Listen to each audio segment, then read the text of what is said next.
안녕하세요. 책쓰기 코칭 랩 카이로스의 서한 작가입니다. 책쓰기를 통해서 여러분 많은 것들을 얻으실 수 있다라는 것을 저 역시 다시 한번 확인을 합니다. 제가 코칭하셨던 분들이 얼마 전에 이렇게 출간을 하시면서 감사의 메시지를 보내오셨더라고요. 너무너무 감격스럽고 저도 참 감사한 순간입니다. 저희가 코칭을 맡은 분들은 단 한 분도 빠짐없이 100% 출간을 하셨습니다. 저희는 많은 분들을 코칭을 해드릴 수가 없죠. 왜냐하면 한 분 한 분 정말 오롯이 모든 것을 다 쏟아서 하기 때문에 1년에 코칭을 해드리는 분들이 정말 10손가락 안쪽입니다. 어쩔 때는 한 손가락 안쪽일 때도 많고요. 그래서 하지만 많은 양적인 것보다도 좋은 출판사에서 정말 작가로서 대우받으시면서 출간하시는 걸 볼 때 가장 행복감을 느낍니다. 혹시 예비 작가로서 책 쓰기를 준비하고 계신가요? 또는 기존의 원고들을 가지고 책 쓰기에 도전해보고 싶으신가요? 저희 책 쓰기 코칭넷 카이로스에 연락 주시면 함께 최선의 방법을 좀 찾아볼 수 있을 것 같습니다. 부분적으로도 도움을 드립니다. 퇴고 부분도 그렇고요. 투고 부분만도 그렇고요. 그래서 어쨌든 손에 책을 쥐실 수 있도록 도움을 좀 드리겠습니다. 오늘은 글쓰기와 퇴고에 대한 부분에 대한 이야기를 좀 나눠보려고 합니다. 혹시 영화 파인딩 포레스트라는 영화 보셨나요? 글 쓰시는 분이라면 꼭 한번 보셨으면 좋겠습니다. 그 노작가 포레스트가 노버트 브라운이 연기한 신출내기 작가 지망생에게 하는 말이 있습니다. 네, 이런 말을 하죠. 생각 금지. 생각은 나중에 떠오르는 법이야. 처음에는 가슴으로 써라. 다음에는 머리로 고쳐라. 글을 쓰는 첫 번째 열쇠는 생각하는 것이 아니라 쓰는 것이다. 라고 이야기를 하죠. 정말 주옥 같은 저는 대본 명대사라고 생각이 듭니다. 우리 작가 분들 이렇게 코칭을 하다 보면 처음부터 너무 잘 쓰시려고 하시니까 진도가 잘 안 나가시는 경우가 있습니다. 저 잘 글을 못 써요. 좀 많이 고쳐주십시오라고 이야기를 하시는 분들도 있습니다. 그래서 제가 그럽니다. 퇴고와 고쳐쓰기 아무 걱정하지 마시고 생각의 흐름대로 편안하게 쓰십시오. 그 이유는 저희가 도움을 드릴 테니까 말이죠. 라고 말입니다. 너무 많은 생각을 하고 너무 많이 잘하려고 하다 보면요.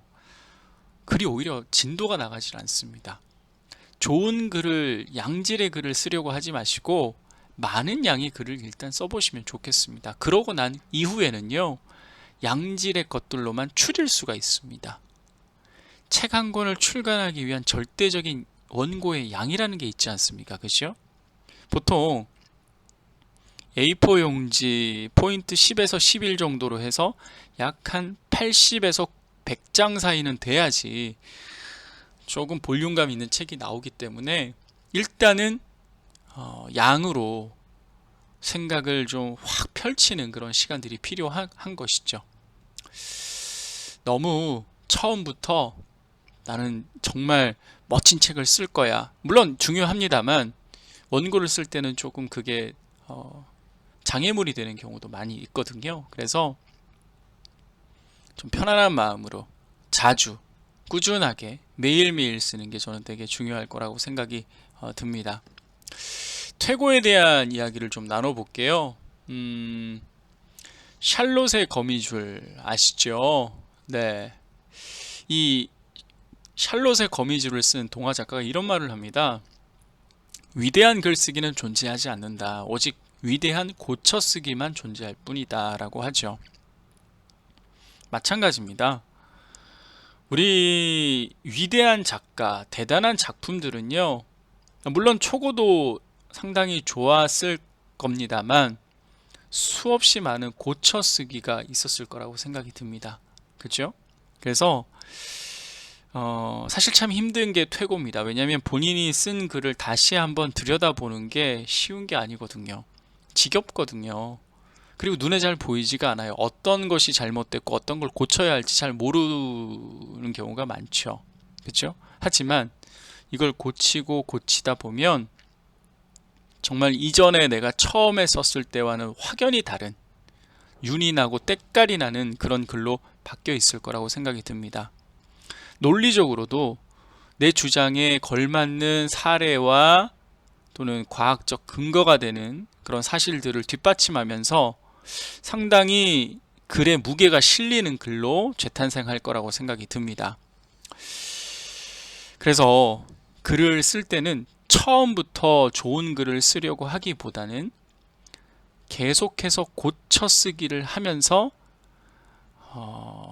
빛이 나게끔 하는 것이 저는 되게 중요하다고 생각이 듭니다.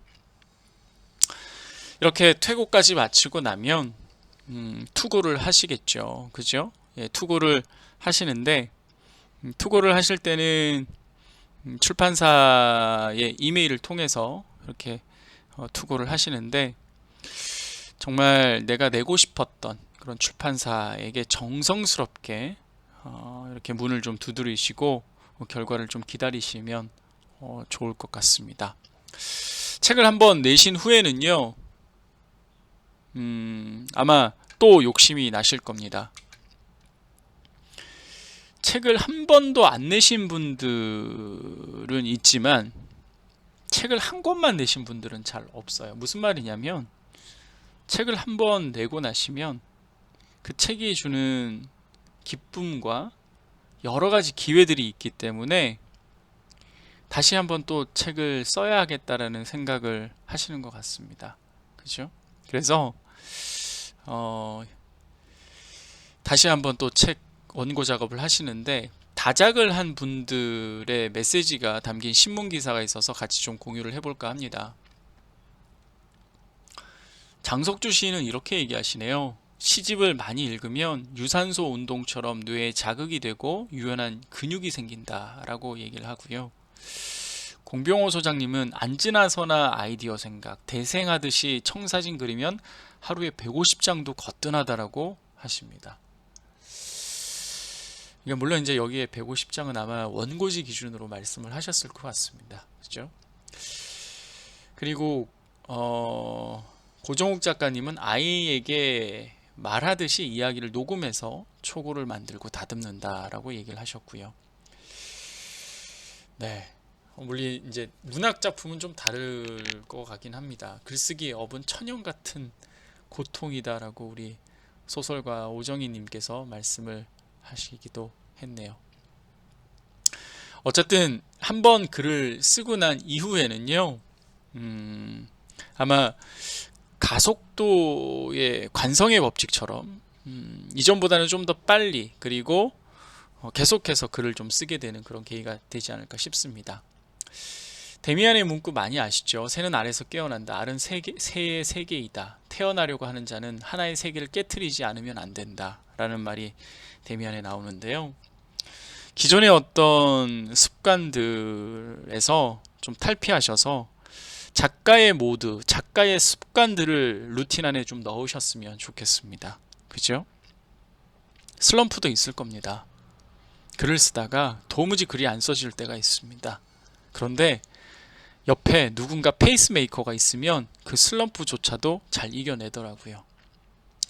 우리 책쓰기 코칭 내 카이로스에서는요, 그 책을 쓰는 기간이 한 달이 되든 3개월이 되든 6개월이 되든 8개월이 되든 책이 나올 때까지 함께 해드립니다. 기간에 너무 연연해하지 마시고 계속해서 동기부여해드리고 구체적인 방법을 안내해드리면서 책이 나올 수 있도록 도움을 드리고 있습니다. 좋은 분들을 또 뵈면 좋겠네요. 아무쪼록 또 다음 시간에 또 좋은 콘텐츠로 함께 뵙도록 하겠습니다. 감사합니다.